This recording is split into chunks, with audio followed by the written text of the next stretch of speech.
I rarely get into anime. And even when I do, there are still some problems I have with it. The characters often blabber on during fights. The powers rival the nuclear bomb in explosion and power, which is surprising. The emotionally sensitive cry their entire heads out. The heroes are pure-hearted saints, the villains are sadistic scumbags, and the females and children have annoying voices. And nowhere else can I see all of these problems bundled up with a bow made out of Japanese yen with the scent of edge than Shonen Jump and Shonen anime. Yeah, no idea how hot it is in here with this. I'm trying to rip off the nostalgia critic kind of trying to make an iconic look for myself, and I'm dying of a heat stroke. What can I say about Shonen anime to introduce it to you that hasn't been said? It's basic info that the word shonen is the Japanese word for boy. It's super popular in Japan. Dragon Ball Z made it popular in the States. And it's schlock and you idiots keep denying it! Fuck off and pull another train. Tell me what you think. Like the Star Wars review that none of you watched, this video will be split up into parts. But they won't be the same as parts as a review. Instead, there'll be topics that I have problems with. Now, this is the point where I say that this is my opinion, but you'll probably dislike the video anyway and leave a mean comment. Before I lose all of your respect, I'll list out the things I like. Since these are popular, they can have enough money to look good and have no excuse to have cheap-looking animation.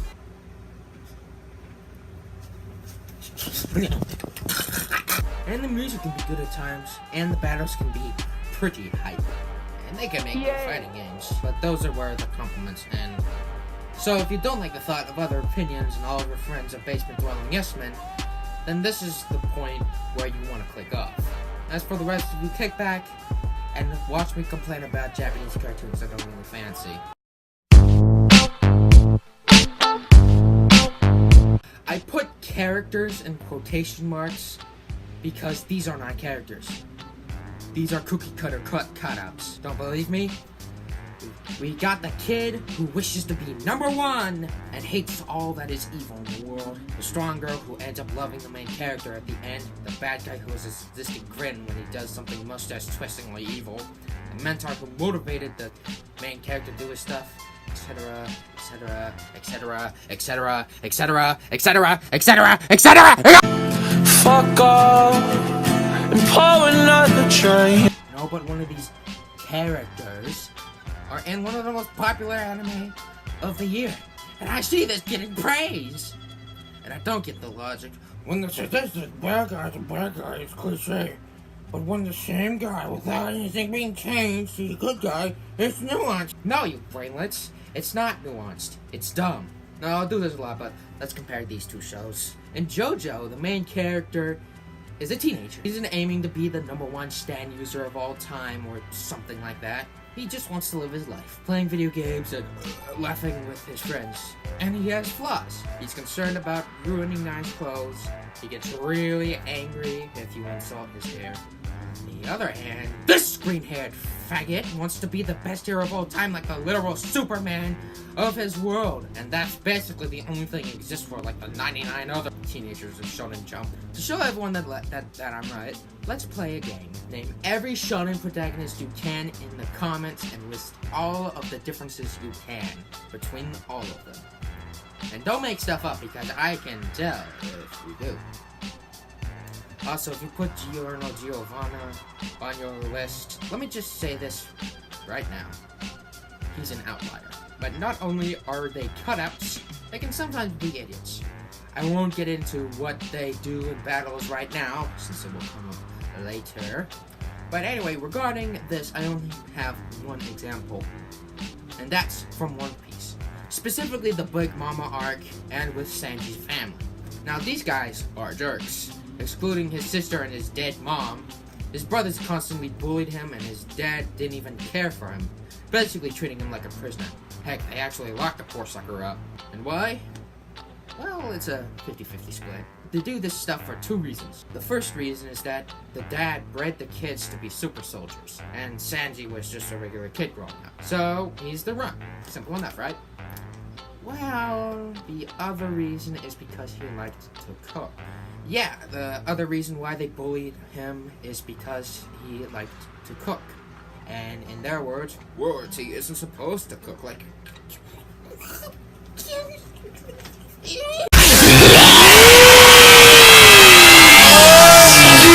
another problem I have with shonen anime are the battles. They're either the villain beating the snot out of the desperately underpowered main character, or the main character and the villain are even, but they're so powerful that every time they throw a punch, a chunk of the planet gets deleted. And the good guys always win, the former of which can have the protagonist reduced to a single speck of dust, and somehow beat the bad guy of the week and get his original body back just in time for the next arc.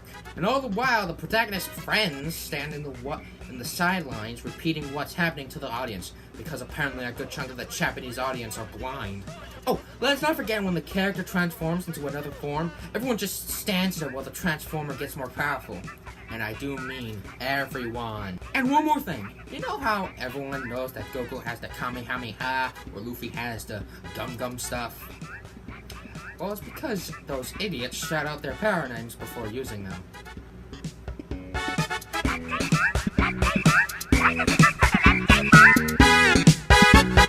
Yeah, everyone in these idiotic shows shout out their power names before they use them. Let me show you how stupid this is. Oh wow, look, setting change. Because I didn't really want to do it in my room. Another problem I have with the fights is how they fight. For your information, JoJo's no Hibio normal cat is actually worse than Shonen anime because in JoJo parts 2 through 8, the fights are not just bouts of strengths, they're bouts of intellects too. When two guys fight in JoJo, both of them think up strategies, actions, and counters in relation to what the other guy does, with the victor outsmarting the other. But that ain't the case with Shonen. In Shonen, you get either the main character frantically running around mustering enough energy to scratch the enemy, or two fighters constantly one-upping each other to see who's more powerful. Segue. Then put your little hand in mine. There ain't no hill or mountain.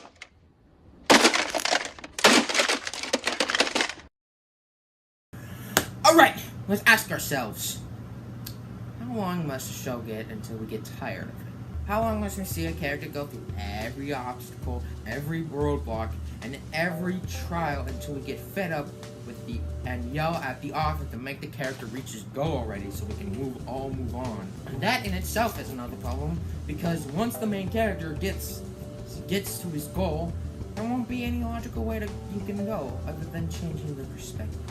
Now, shonen writers can go 3 ways regarding the #1 in the world story. 1, they can prolong the story. 2, they can do a time skip and follow their kids. Or 3, they can give up on writing the series they made so that Shonen Jump can hire a cheap hack to write the story instead. Now let's go into these individual ways. When you do this, time problems are bound to arise.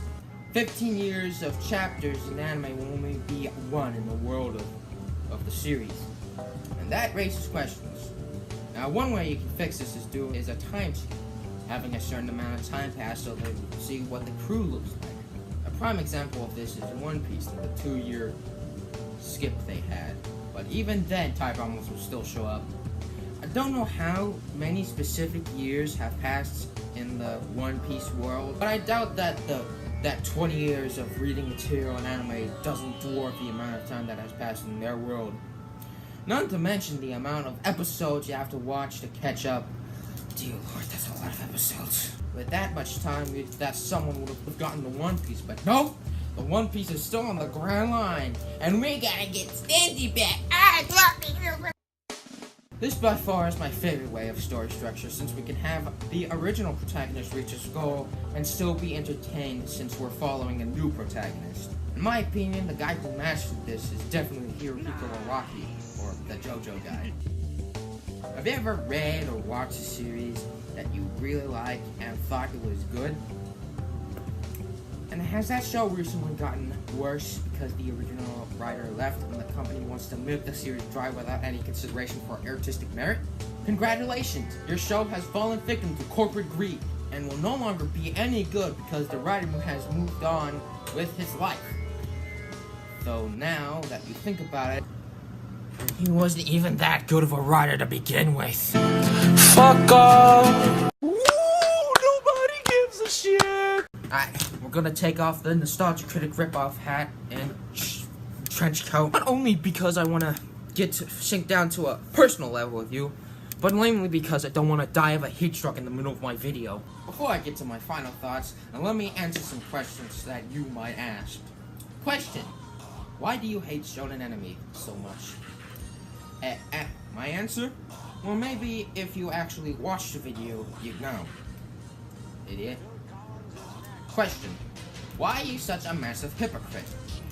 Answer: well, if you're talking about my love for JoJo's Bizarre Adventure, since it was a shonen manga at some point, it's because it doesn't have any of the cliches of shonen.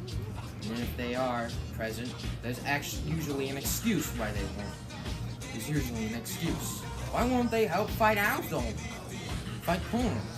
Because magicians will melt them like wax if they don't keep that distance. Why won't they help Jotaro fight Dark Blue Moon? Because there are skills in the whirlpool. Why are they stating out the obvious? I actually don't know. These characters need to shut up more often. Question: if you hate shonen so much, why do you watch it? Answer: the only shonen anime I watched were Yu Yu Hakusho, Modern One Piece, and an episode of My Hero Academia. My problems arise when I see clips from these guys, and I see these guys jerk off this tripe when I need to step up and say, no man, this isn't the Vichy, this is the 4th graders art project. Question: why are you so angry? Answer: my answer, same reason why these guys are angry. If you have any other questions, I'll gladly make another vid just for those. Even though I hate this genre, I do get why people like this. To them, it's great because it's a story of a young man who is willing to do anything for his goal, and winning in the end. They like seeing these bigger-than-life beings duke it out to see who is the better man. To them, it ain't perfect, but it's enjoyable. So that's it for this video. Sub if you want, comment your thoughts, and like. One like. Now go up against the semi to become the best YouTuber of all time.